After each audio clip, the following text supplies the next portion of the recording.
Very good noon to all. तो आज का मेरा नया टॉपिक है पार्शियल डिफरेंशिएशन, जिसे हम आंशिक अवकलन भी बोलते हैं। तो इससे पहले वाले टॉपिक में जब हमने डिफरेंशिएशन पढ़ा था, अवकलन पढ़ा था, जब मैंने आपको अवकलन के दो प्रकार बताए थे, ठीक है। आपको याद होंगे, एक तो बताया था मैंने ऑर्डिनरी डेरिवेटिव और एक बताया था मैंने पार्शियल डेरिवेटिव यानी कि आंशिक अवकलन के बारे में। मैंने वहां आपको बता दिया था कि पार्शियल डेरिवेटिव क्या होते हैं, जो कि दो या दो से ज्यादा वेरिएबल, ठीक है, एक्स एंड वाई, उन पे डिपेंड करते हैं, उन्हें हम पार्शियल डेरिवेटिव बोलते हैं, ठीक है। अगर सिर्फ कोई भी फंक्शन अगर सिर्फ एक वेरिएबल पे डिपेंड करता हो तब तो उसे हम ऑर्डिनरी फंक्शन बोलते हैं। पर अगर दो या दो से ज्यादा वेरिएबल्स पे डिपेंड करता है कोई भी फंक्शन, तो उसे हम किससे सॉल्व करते हैं, उसे ही हम पार्शियल डेरिवेटिव से सॉल्व करते हैं और उसे ही हम पार्शियल डेरिवेटिव बोलते हैं यानी कि आंशिक अवकलन बोलते हैं, ठीक है। तो अब इस टॉपिक में हम पूरा प्रोसीजर देखेंगे कि किस तरीके से हम क्वेश्चन को सॉल्व करते हैं with the help of partial derivative, ठीक है। तो चलिए इसे थोड़ा और समझते हैं। Suppose we have a function, हमारे पास कोई फंक्शन है f x comma y which depends on two variable x and y. मैंने आपको बताया कि हमारा कोई भी फंक्शन जो कि दो वेरिएबल पे डिपेंड कर रहा है, x and y, where x and y are independent of each other. ये दोनों एक्स एंड वाई एक दूसरे पे डिपेंड नहीं करते हैं। Then we can say that function f is partially depend on x and y। Simple सी बात है, हमने हमारा कोई फंक्शन लिया f, ठीक है, कोई फलन लिया हमने हमारा f जो कि दो वेरिएबल पे डिपेंड कर रहा है, वो है x एंड y। आपस में ये x एंड y दोनों ही एक दूसरे पे डिपेंड नहीं करते हैं, ठीक है। तो हम ये कह सकते हैं कि जो ये f हमारा फंक्शन है, ये पार्शियली यानी कि आंशिक तो डिपेंड करेगा x पे और आंशिक ही डिपेंड करेगा ये y पे, यानी कि पार्शियली डिपेंड करेगा x पे और पार्शियली डिपेंड करेगा y पे। Now if we calculate the derivative of f, then that derivative is known as partial derivative. और जब हम जो हमारा फंक्शन x एंड y या जो भी हमारा फंक्शन हमें क्वेश्चन में गिवन होगा, जब हम उसका डेरिवेटिव करेंगे यानी कि जब हम उसका अवकलन करेंगे, डिफरेंशिएशन करेंगे, तो उसे हम पार्शियल डेरिवेटिव बोलते हैं फंक्शन f का, यानी कि उसे ही हम आंशिक अवकलन बोलते हैं। एक चीज याद रखना, इसमें मोस्ट इंपॉर्टेंट है ये note, if we differentiate f function f with respect to n, then take y as a constant, and if we differentiate f with respect to y, then x is taken constant. इसे मैं समझाती हूँ आपको। इसका मतलब ये हुआ, सीधी सा बात है कि अगर मैं किसी भी फंक्शन का अवकलन करूंगी, डिफरेंशिएट करूंगी, किसके सापेक्ष, अगर मैं x के सापेक्ष करती हूँ अवकलन, तो मेरा जो y वाला वेरिएबल होगा उसे मैं अचर की तरह बिहेव करूंगी, यानी कि उसे मैं कांस्टेंट की तरह यूज करूंगी, ठीक है। और अगर मैं अवकलन करती हूँ y के सापेक्ष में, तो मेरा जो x होगा वो मैं कांस्टेंट की जैसे यूज करूंगी। यही होता है पार्शियल डिफरेंशिएशन, आंशिक अवकलन का मोस्ट इंपॉर्टेंट पार्ट, क्योंकि इस पे भले ही आपसे डेफिनेशन पूछ लेगा और डेफिनेशन से ज्यादा वो आपसे कुछ भी नहीं पूछेगा, पर जो इस पे क्वेश्चंस आते हैं वो आपको सॉल्व करने आने चाहिए। तो उसके लिए आपको यही ध्यान रखना है कि अगर आप एक के सापेक्ष में अगर अवकलन करते हैं, तो जो दूसरा वेरिएबल है उसे आप कांस्टेंट मानेंगे, ठीक है। और इन्हें हम जैसे जैसे क्वेश्चन करेंगे वैसे वैसे ये बात मैं आपको और क्लियर करती जाऊंगी, ठीक है। और एक चीज और है कि जो पार्शियल डिफरेंशिएशन होता है ना, उसे हम डेल से डिनोट करते हैं, यानी कि इस तरीके से हम अवकलन को, तो मैं कैसे शो कर रही थी, स्मॉल डी बना रही थी, पर जो पार्शियल डिफरेंशिएशन है, आंशिक अवकलन, उसे हम इस तरीके से शो करते हैं जैसे हम डेल बोलते हैं। मैं ये डी मत बना के आना, डी बना दोगे तो वो चीज गलत हो जाएगा। डेल यानी कि यू, ठीक, डेल से शो करते हैं। फर्दर इसकी कोई थ्योरी है आंशिक अवकलन की, उसे हम समझते हैं। अगर लेट करते z equals to f x comma y, हमने कोई फंक्शन लिया x comma y be a function of x and y variable, जिसमें x एंड y वेरिएबल है। वेरिएबल जानते हैं ना कि वो दो चीजें जो एक समान नहीं रहती, बदलती रहती, जिन्हें हम वेरिएबल बोलते हैं, ठीक है। The partial derivative of z with respect to x and y are defined and denoted as, यानी कि इसने बोला कि हमने सपोज करिए कोई फंक्शन है z equals to f x comma y को हमने सपोज कर लिया है, जहां पे x और y हमारे दो वेरिएबल है। अब अगर मैं डिफरेंशिएशन करूं z का, यानी कि अवकलन करूं z का, किसके सापेक्ष करूं, एक बार तो करूं x के सापेक्ष और एक बार अगर y के सापेक्ष करूं, तो हमारे पास क्या आता है।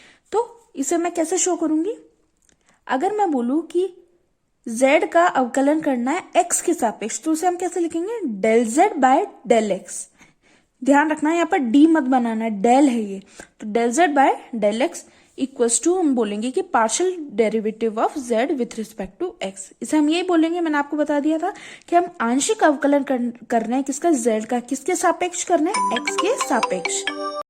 अवकलन z का x के सापेक्ष, और मैथमेटिकल फॉर्म में से हम लिखते हैं limit h tends to 0 f x plus h comma y minus f x comma y divided by h। ये मैथमेटिकल में हम इसका पूरा डेरिवेशन भी पढ़ते हैं, पर अभी केमिस्ट्री में हमें वो पढ़ने की जरूरत नहीं है, तो सिंपली आप इन्हें याद कर लेना। अब del z by del y क्या होता है, आंशिक अवकलन किसका, z का, किसके सापेक्ष, y के सापेक्ष, यानी कि partial derivative of z with respect to y। और इसका फॉर्मूला होता है limit k tends to 0 f x plus y plus k minus f x comma y divided by h। Mathematical form है। अगर हम इसका डबल डेरिवेटिव निकालें, यानी कि सेकेंड ऑर्डर पार्शियल डेरिवेटिव, या मैं बोलूँ सेकेंड ऑर्डर आंशिक डेरिवेटिव अगर हम निकालें, आंशिक अवकलन निकालें, तो कैसे निकालते हैं, हमें पता होता है जब भी हम सेकेंड ऑर्डर डेरिवेटिव निकालते हैं तो स्क्वायर लग जाता है, तो del square z upon del x square, यानी कि z का आंशिक अवकलन किसके सापेक्ष, एक्स स्क्वायर के सापेक्ष या x के सापेक्ष।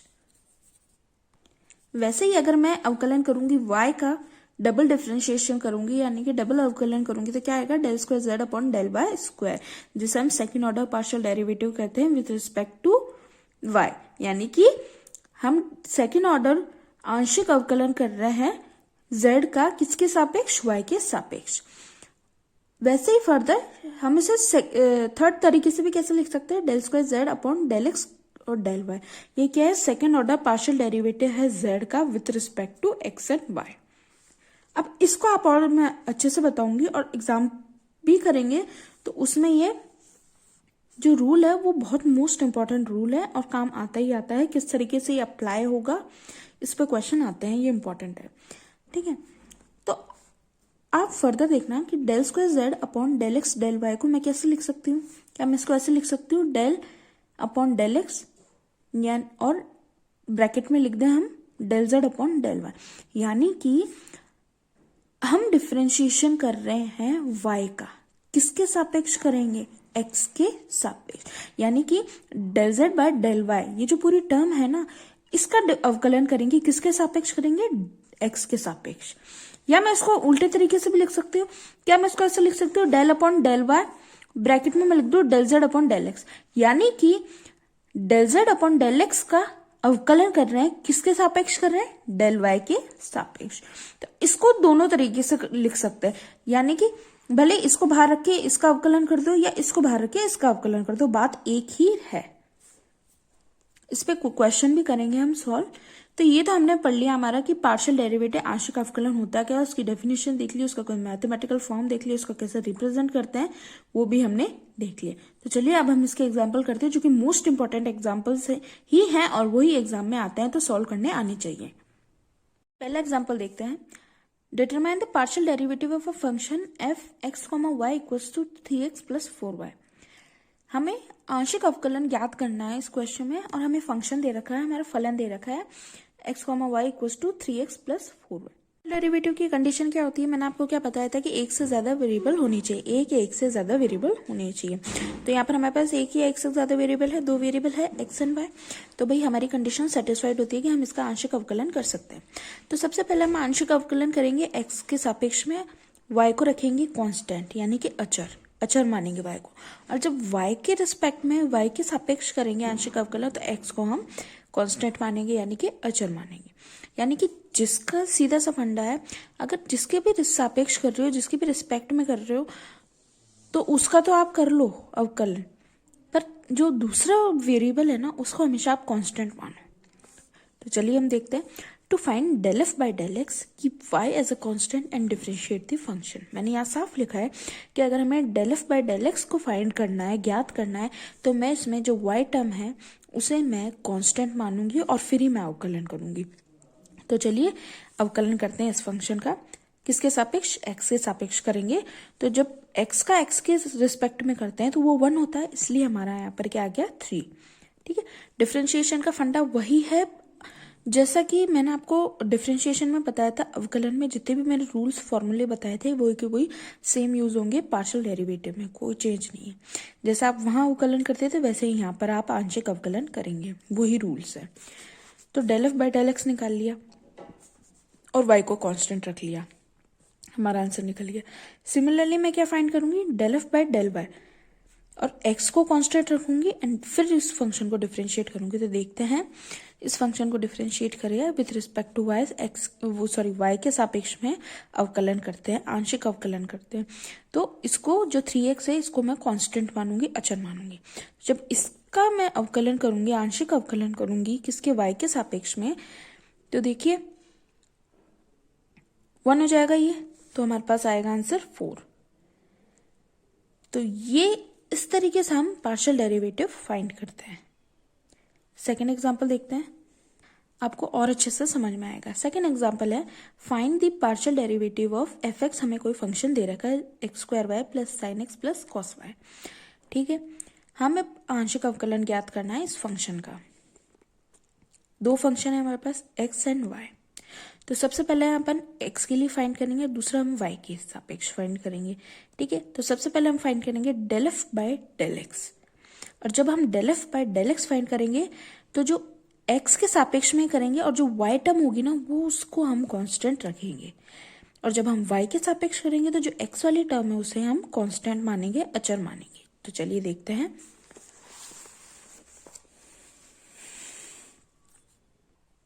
To find del f by del x की y is a constant and differentiate the function। चलिए हम डिफरेंशिएट करते हैं। हमारा फंक्शन क्या है, ये रहा हमारा फंक्शन। सबसे पहले इस फंक्शन को हम किसके सापेक्ष करेंगे, x के सापेक्ष इसका अवकलन करेंगे। ठीक है, चलिए करते हैं। x के सापेक्ष करेंगे तो ये 2 आगे आ जाएगा। ठीक है, इसका अवकलन कैसा होता है, ये x to the power n का रूल लग के ही इसका अवकलन होगा। तो n इसका क्या होता है, n आगे आ जाता है x n-1, यानी पावर 1 कम हो जाती है। तो ठीक है, 2x और ये y कांस्टेंट है, वो ऐसा कैसा ही रहेगा। प्लस अब साइन x का अगर हम अवकलन करेंगे तो क्या आएगा, साइन x से क्या होता है cos x। तो ये हमने cos x लिख दिया। ठीक है भाई, हमने cos x लिख दिया। cos y, तो y का तो मैंने क्या बोला था कि अगर हम x के सापेक्ष कर रहे हैं तो y तो हमें हमारा 0 हो जाएगा। तो ये 0 हो गया। तो हमारा del f by del x क्या आ गया, 2xy प्लस cos x। एक चीज और मैं बता दूं आपको, आप बोल रहे होगे कि मैम आपने यहाँ पर तो cos x जो cos y था उसको आपने 0 कर दिया क्योंकि आप x के रिस्पेक्ट में कर रहे हो, x के सापेक्ष आप अवकलन कर रहे हो। तो ये बात तो आपको आगे समझ में, पर मैम आपने यहाँ पर y क्यों लगाया। तो आप ये बात याद रखना कि एक्स स्क्वायर इंटू में y है तो ये एक टर्म, पर ये y है, ये सिंगल टर्म नहीं है। यहाँ पर 2 टर्म एक साथ है, 2 वेरिएबल एक साथ है, इसलिए मैंने y को सेम का सेम रखा, इसका कोई अवकलन नहीं करा। यहाँ पर तो ये cos y सिंगल ही था ना, इसके इंटू में तो कोई कुछ नहीं था, इसलिए ये 0 हो गया। तो कुल मिलाकर जो y वाली टर्म है ना, अगर आप x का कर रहे हो ना, x के रिस्पेक्ट में या x के सापेक्ष में कर रहे हो, तब y वाली टर्म को आप 0 रखेंगे। और अगर कोई टर्म इंटू में होती है ना तो वो ऐसी की ऐसी उतर के आ जाती है, उसका कुछ भी नहीं होता, सिर्फ हम x का ही करेंगे। तो ये मैंने निकाला del f by del x, जो कि मैंने निकला 2xy प्लस कॉस एक्स। अब सिमिलरली मैं क्या फाइंड करूंगी, del f by del y के सापेक्ष हम अगर अवकलन करते हैं x को कांस्टेंट रखेंगे, x को अचर रखेंगे, तो हमारा क्या निकलता है। ठीक है, हमारा क्या था, एक्स स्क्वायर वाई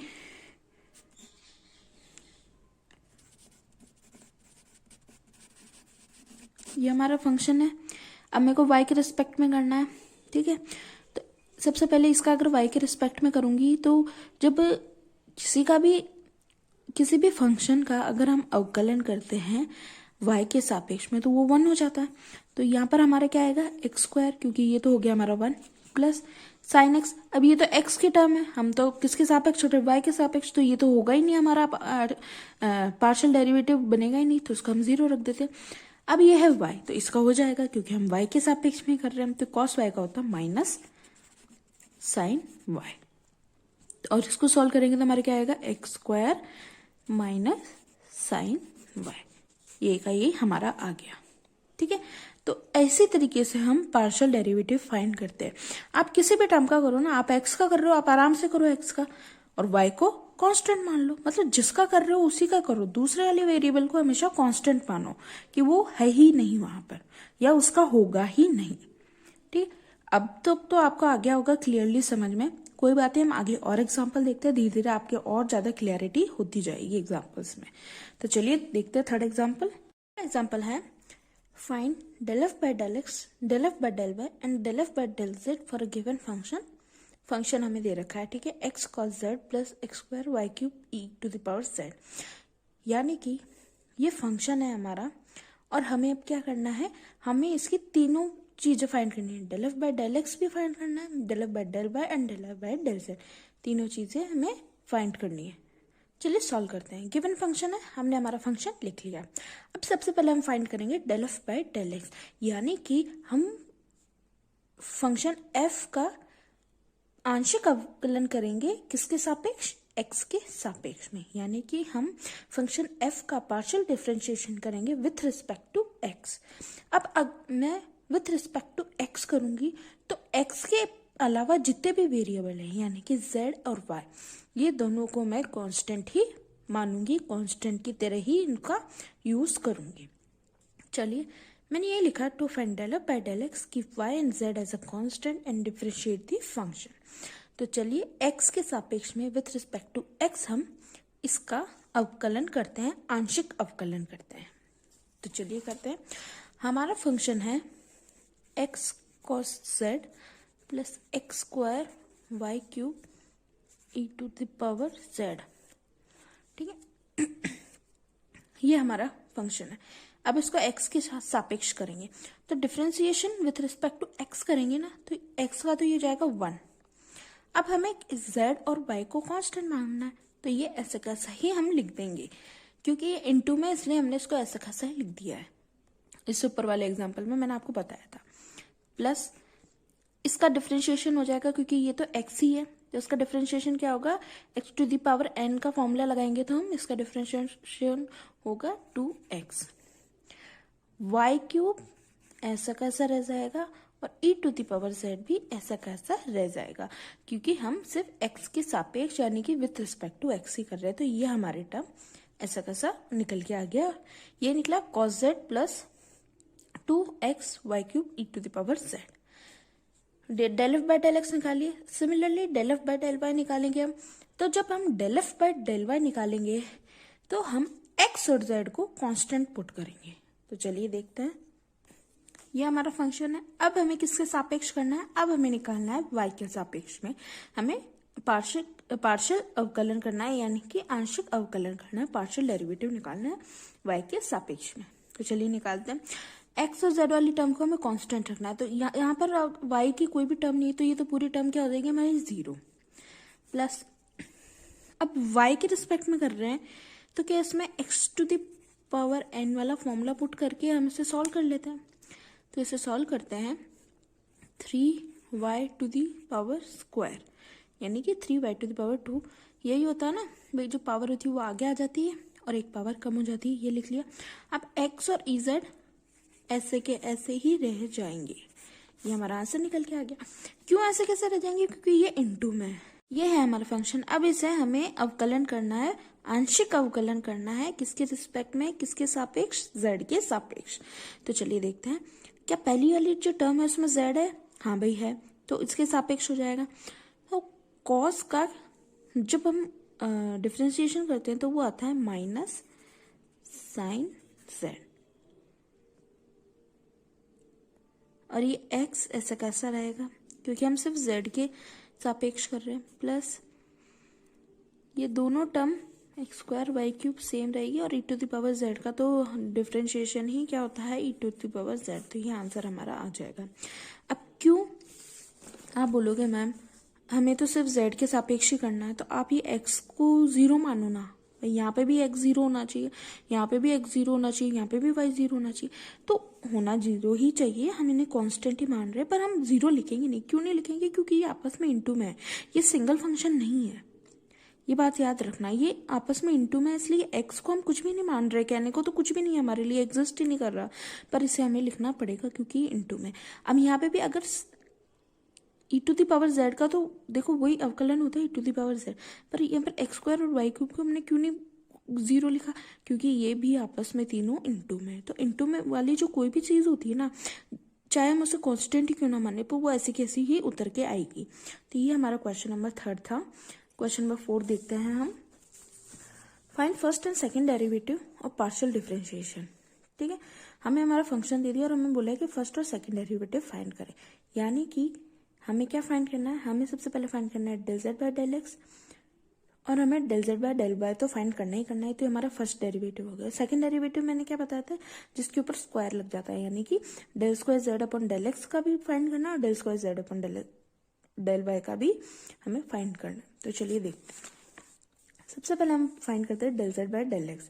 तो हम इस वाले फंक्शन को पार्शियली डिफरेंशिएट करेंगे विथ रिस्पेक्ट टू एक्स। अब यहाँ पर ध्यान देना, इसको विथ रिस्पेक्ट टू एक्स अगर हम करेंगे तो कैसे करेंगे, 3x स्क्वायर प्लस, अब x के रिस्पेक्ट में कर रहे हैं।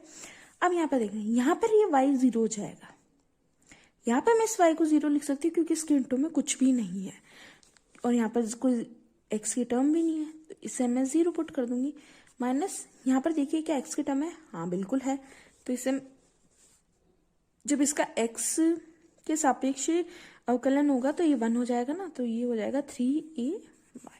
अब यहाँ पर आपने बोला कि मैम आपने a और y को जीरो क्यों नहीं करा, क्यों, क्योंकि ये इंटू में, इसलिए मैंने इसको जीरो नहीं करा। यहाँ पर तो इसके इंटू में कुछ भी नहीं था ना, अगर इसके इंटू में x होता तो वो ऐसे कैसे निकल के आता, इसलिए मैंने इसको ऐसे कैसे लिखा है। क्योंकि हमें सेकंड डेरिवेटिव भी निकालना है तो हम इसका यही कहीं इसको डबल डिफरेंशिएट कर देते हैं, डबल अवकलन कर देते हैं, इसका आंशिक अवकलन कर देते हैं। ये बात याद रखना है, मैं बार बार अवकलन कह रही हूँ पर आपको समझना है कि हमें करना क्या है, हमें आंशिक अवकलन ही करना है, क्योंकि हम पढ़ी आंशिक अवकलन के बारे में है, यानी कि पार्शियल डिफरेंशिएट के बारे में ही पढ़ रहे हैं। तो इसका फर्दर अगर हम आंशिक अवकलन करेंगे तो कैसे करेंगे, विथ रिस्पेक्ट टू एक्स ही करेंगे।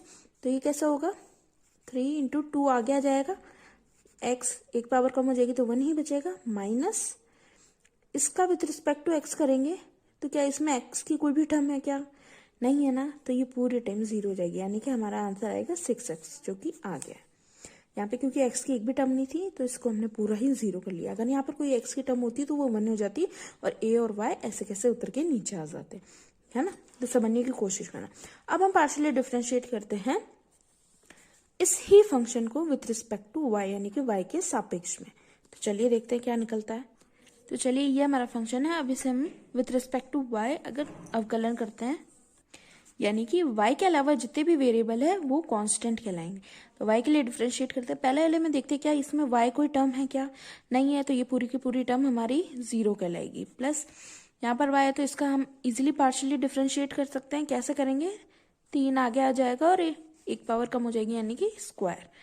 माइनस क्या अब इस टर्म में y की कोई वैल्यू है, बिल्कुल है, तो क्या इसका partially differentiation with respect to y हो सकता है, बिल्कुल हो सकता है। तो अगर हम इसका y के ही सापेक्ष में अगर पार्शियली अवकलन करेंगे तो यहाँ पर क्या आएगा, 1 आ जाएगा। तो ये हमारा क्या हो जाएगा, 3ax, और ये तो 1 आ जाएगा क्योंकि y के ही सापेक्ष कर रहे हैं। तो हमारा क्या निकल के आ गया, अगर हम इसे सॉल्व करेंगे तो 3ax, जो कि ये रहा, सेम निकल के आ गया ना।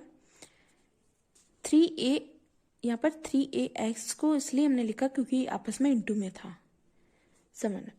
अब इसी का ही दोबारा से अगर पार्शियल डिफरेंशिएट करें, यानी कि इसका सेकंड डेरिवेटिव निकाले, तो कैसे निकालेंगे, तो मैं आपको यही करके दिखा देती हूँ। अगर इसका हम सेकंड डेरिवेटिव निकालेंगे तो कैसे निकलेगा, यहाँ पर निकलेगा, कैसे शो करेंगे, इसे हम करेंगे del square z upon del y का स्क्वायर। इसका फिर से डिफरेंशिएट करेंगे तो पहले वाले टर्म में y है तो हम इसका इजीली पार्शियली डिफरेंशिएट कर सकते हैं। तो कैसे करेंगे, 3 इंटू 2, एक y की पावर कम हो जाएगी, माइनस क्या इसमें कोई टर्म y की है क्या, नहीं है, तो ये पूरी टर्म हमारी जीरो कहलाएगी, यानी कि इसका आंसर निकल के आएगा हमारे पास 6y। तो देखिए ये रहा 6y निकल के आ गया जब हमने इसका सेकेंड डेरिवेटिव निकाला। ठीक, अब अगेन एक चीज और ध्यान रखना, अगर हम इसका पार्शियली डिफरेंशिएट करेंगे विथ रिस्पेक्ट टू y, यानी कि जो हमारी इक्वेशन नंबर सेकंड थी ना ये वाली, इसका हम वापस से आंशिक अवकलन करेंगे विथ रिस्पेक्ट टू y, यानी कि जो इक्वेशन सेकंड है ना उसे हम पार्शियली डिफरेंशिएट करेंगे विथ रिस्पेक्ट टू y। तो देखते हैं हमारा क्या आंसर आता है। जब हम इसे पार्शियली डिफरेंशिएट करेंगे तो हमारा आंसर आएगा -3a। ठीक है, और जब इक्वेशन नंबर थर्ड जो कि इक्वेशन थर्ड है मेरी ये रही ना, इसका भी मैं पार्शियल डिफरेंशिएट करूंगी विथ रिस्पेक्ट टू x, यानी x के सापेक्ष इसका मैं वापस से आंशिक अवकलन करूंगी। तो मेरा आंसर आएगा, क्या आएगा, मेरा आंसर आएगा -3a। अब कर लेना, आप कहा जाएगा। तो इक्वेशन फिफ्थ और सिक्स से क्या पता चल रहा है हमें, हमने क्या ऑब्जर्व किया है कि जो इक्वेशन फिफ्थ और सिक्स है वो आपस में इक्वल है, यानी कि del square z upon del y by del x या del square z upon del x by del y, दोनों ही इक्वेशन आपस में सिमिलर है। मैंने आपको रूल बताया था और मैंने कहा था इस पर मैं एक क्वेश्चन भी बताऊंगी आपको, और देखिए मैंने ये प्रूफ कर दिया कि चाहे मैं del z by del y का अवकलन करूं x के सापेक्ष, या अगर मैं del z by del x का अवकलन करूं y के सापेक्ष, दोनों ही केस आपस में हमेशा सिमिलर रहेंगे। यानी कि अगर मैं पार्शियली डिफरेंशिएट करूं del x by del y को विथ रिस्पेक्ट टू x और del z by del x को विथ रिस्पेक्ट टू y, दोनों का ही जो वैल्यू होगी वो आपस में हमेशा इक्वल होगी। तो ये मैंने आपको यहाँ पर प्रूफ कर दिया। अब एक और एग्जाम्पल है इसी पे बेस, तो चलिए उसे भी हम समझते हैं। हमारा एग्जाम्पल है फिफ्थ। हमें हमारा फंक्शन दे दिया है x to the power 4 plus 2x square y square plus y to the power 4। Then find, हमें बोला है कि भाई ये दोनों इक्वेशन आपस में इक्वल है क्या, ये आप ज्ञात करके बताइए।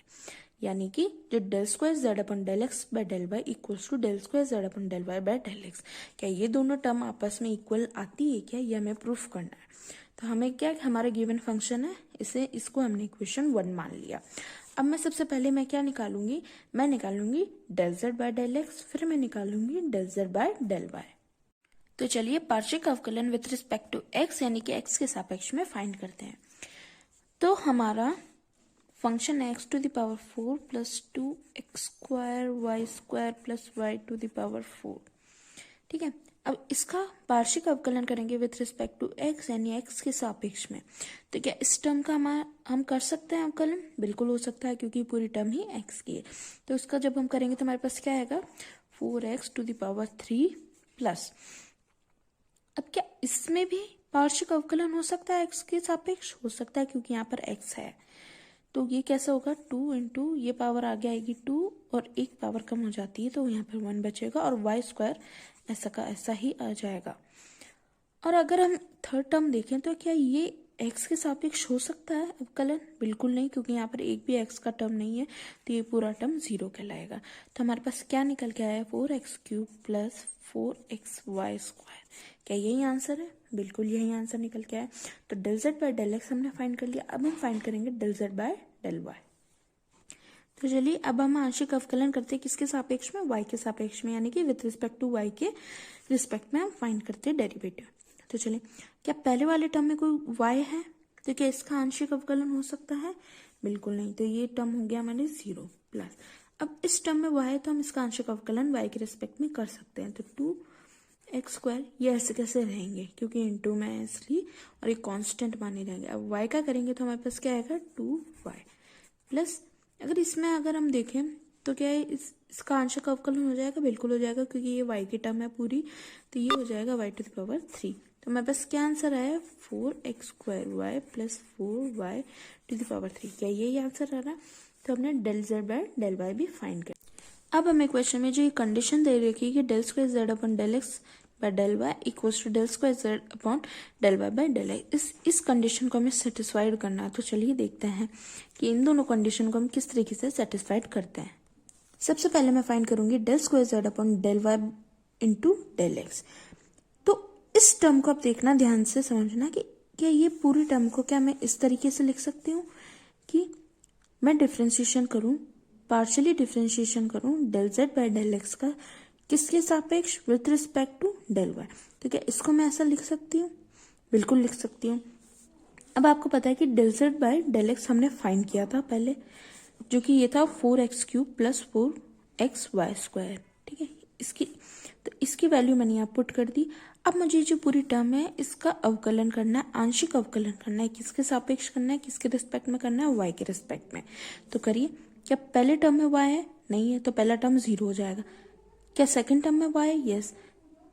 तो इसका अगर हम अवकलन करेंगे तो कैसे करेंगे, 2 आगे आ जाएगा तो 8xy हो जाएगा आंसर। तो भाई हमने क्या करा, del square z upon del y by del x को तो हमने फाइंड कर लिया, जिसका आंसर आया 8xy। अब इसी तरीके से मैं फाइंड करूंगी again del square z upon del x into del y. तो क्या इस टर्म को क्या मैं ऐसे लिख सकती हूँ कि भाई जिसका करना है मुझे, किसका करना है, वाई का करना है, डेल वाई का किसके सापेक्ष करना है, डेल एक्स के सापेक्ष। तो लिख दिया, और हमने इसकी वैल्यू पीछे फाइंड करी थी, ये आ रही थी। अब इसका आंशिक अवकलन करना है मुझे किसके सापेक्ष, एक्स के सापेक्ष। तो करिए, यहाँ पर कहीं एक्स की टर्म है तो ये पूरा 0 हो जाएगा, क्योंकि यहाँ कोई एक्स की टर्म नहीं है, यहाँ पर एक्स की टर्म है तो ये आ जाएगा 8xy। तो इसका भी आंसर यानी कि इक्वेशन 4th यानी इक्वेशन 5th हमारी इक्वल है। तो इससे हम, और क्वेश्चन में यही बोला था कि आप इसको इक्वल प्रूफ करिए, जो कि हमने प्रूफ कर दिया। ठीक है, एक चीज याद रखना, शॉर्ट ट्रिक बता रही हूँ आपको।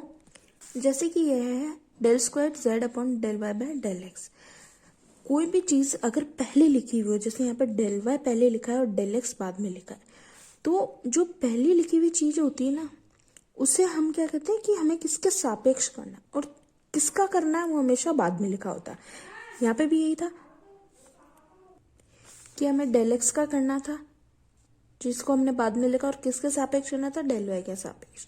तो इस तरीके से भी आप शॉर्ट टर्म में याद कर सकते हैं। तो ये हमारा टॉपिक हुआ आंशिक अवकलन यानी कि पार्शियल डेरिवेटिव का। अब कुछ एग्जांपल्स आप अपनी बुक के भी करना, आपकी बुक में भी दे रखे हैं सारे एग्जांपल्स करना, और चाहो तो आप मैथ्स की बुक से भी निकाल सकते हैं। तो जितने ज़्यादा आप एग्जांपल करेंगे उतने ही ज़्यादा आपकी प्रैक्टिस होगी। और ये जो पार्शियल डेरिवेटिव, इस पर क्वेश्चन ज़्यादा आते हैं। ये एक इम्पॉर्टेंट टॉपिक है, इम्पॉर्टेंट टॉपिक भी है, मैथ्स वालों के लिए भी है ये, और अपन तो पढ़ ही रहे हैं तो अपने लिए भी, केमिस्ट्री वालों के लिए भी इम्पॉर्टेंट टॉपिक है। तो आज का टॉपिक यहीं कंप्लीट होता है।